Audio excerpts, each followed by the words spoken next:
દીકરા બ્રાહ્મણ ને બ્રાહ્મણી એમ થયું કે આપણે પરસોત્તમ ભગવાન રહેવો છે પરસોત્તમ મહિનો, પણ ગધનું એક ઘાણી થાય કે કા કે પૂજા પાઠ કરીને આવી તા મોડું થાય, ચારે દીકરા નોખા.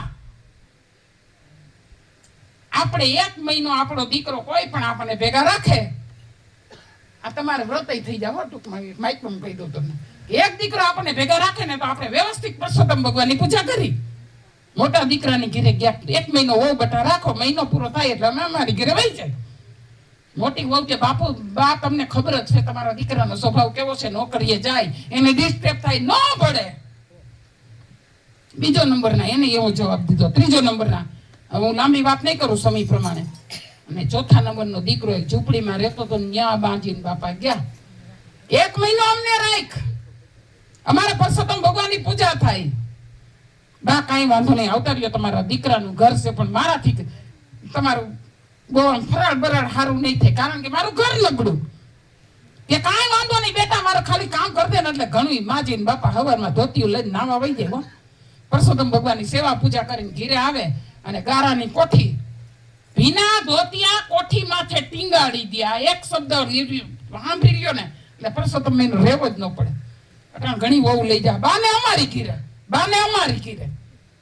કાયમ પરસોત્તમ રાખો, 3 વર્ષે નહીં. આ જેમ કહેવાય કે માજી ને બાપા ધોતિયા આવીને ટીંગાડે ને ગારાની કોઠી ને એમાં ટીપા પડે. એક મહિનો પૂરો થયો ને ત્યાં કોઠીમાં ચમચમાટ માંડ્યો, ચમકારો આવવા, વીજળી જેવી ચમકે. ઓલી હોવે વિચાર કર્યો કે આમાં કેમ હારવું, હવે અંજવાળું થઈશ.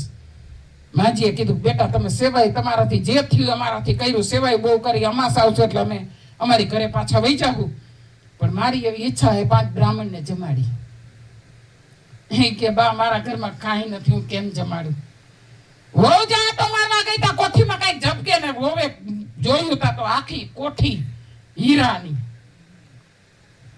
અરે ક્યાં હીરા ક્યાંથી આવ્યા, હાહુ ને બૈરકા કે બધા અમારા ધોતિયાના જે ટીપા પડ્યા હતા ને, એક એક ટીપું એક એક મોતી બની ગયું. મુઠ્ઠી ભરીને જા ઝવેરીની ન્યા, મુઠ્ઠી ભરીને ઝવેરીની ન્યા ગઈ કે બાપુ આના કેટલા પૈસા આવે. ઝવેરી આંખ ફાટી ગઈ કે આના પૈસા તો મારી દુકાનમાં નથી. સેવાનું ફળ હો મારો કહેવાનો સુરી, વહુનું ફળ અને હાહુનું ફળ. આના પૈસા મારા ઘરમાં નથી, પણ અટાણે દઈ દઉં, પછી હપ્તા કરી દઈશ. અટાણે થોડા પૈસા લઈ જતા રે, બ્રાહ્મણ જમી જાય. આ વોવે તો 50 ગ્રામના બ્રાહ્મણ નોતરા, 50 ગ્રામના બ્રાહ્મણ નોતરી તો આપણો પરિવાર નો રહી જાય ને. ઓલી તઈની મોટીઓને કહેવા ગઈ, ભાભી અમાર ઘરે જમવા આવજો. ભાભીઓ જમવા આવ્યું, પણ જઈમાં પછી સાનમુની વાતો કરે, ઘરમાં ખાવા દાણો નથી, અને 50 ગામના બ્રાહ્મણને કેમ જમાય. જિંદગી ભોળી હતી બેરકી, તારા ઘરમાં પૈસો નતો ના કર્યું કેમ બધું. એ કે બા ધોતિયું ટીંગાડતા ને એના ટીપા કોઠીમાં પડતા, એમાં હાસા મોતી બની ગયા. ની ઝવેરીની ન્યા એક મુઠ્ઠી લઈને ગઈ ને એનું મૂળ હજી મારું સુકવાણું નથી એનાથી. ઓલી મોટી કે પાસો પરસો તમા બાંધ્યું.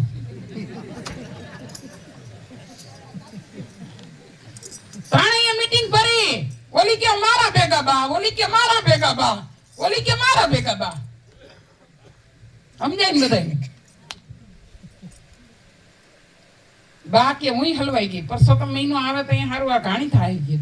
ચોથા નંબરની વહુ ને બરકી કે અમે તઈ નહીં ને તારું તો હાજુ થઈ ગયું, બાને હાજુ કરવા અમારા ઘર સંપત્તિ લઈ આવવા, બાને મારે ભેગા રાખવા. હું મોટી સૌથી હું જ રાખું ને, પેલા ક્યાં ડાઠા ભર્યા હતા. પછી બોલી એક નક્કી કર્યું મીટિંગ ભરીને કે તઈ નહીં ની ઘીરે બા નો રહી હકી, એકની ઘીરે રહ્યો, ખર્ચામાં ભાગ દેવાનો, મોતી થઈ ને એમાંય બધાયનો ભાગ. બાને કે નાવા ભલે જાવ, પોતિયું નિસવતા નહીં. વાહ ડાયરો વાહ. ધોતિયું નિસવતા નહીં, નીતર તું લઈ આવજો. બીકના માયરા લઈ આવે, નીતર તું ધોતિયું ટીંગાડી દે, પણ કોઠી ઓગરવા માંડી.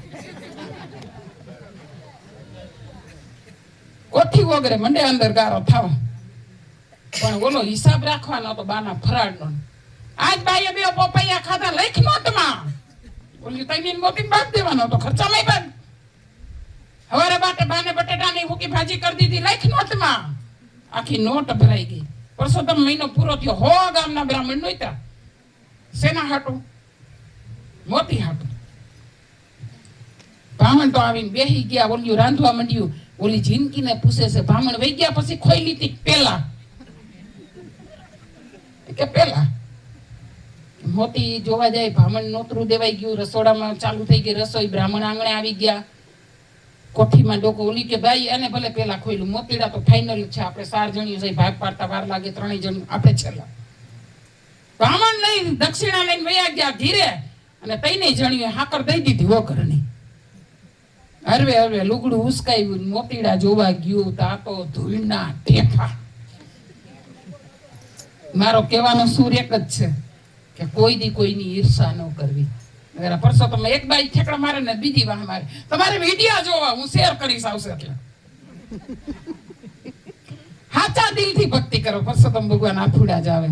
બાકી કોઈની દેખાદેખી કરવી નહીં. હવે અમારો સમય પણ પૂરો થવા આવ્યો છે. આપણે અહીંયા કીડીબાની શ્રદ્ધાંજલિ રજૂ કરશું અને પછી થોડીક ધૂન બોલી અને અમારા સત્સંગને અમે વિરામ આપશું.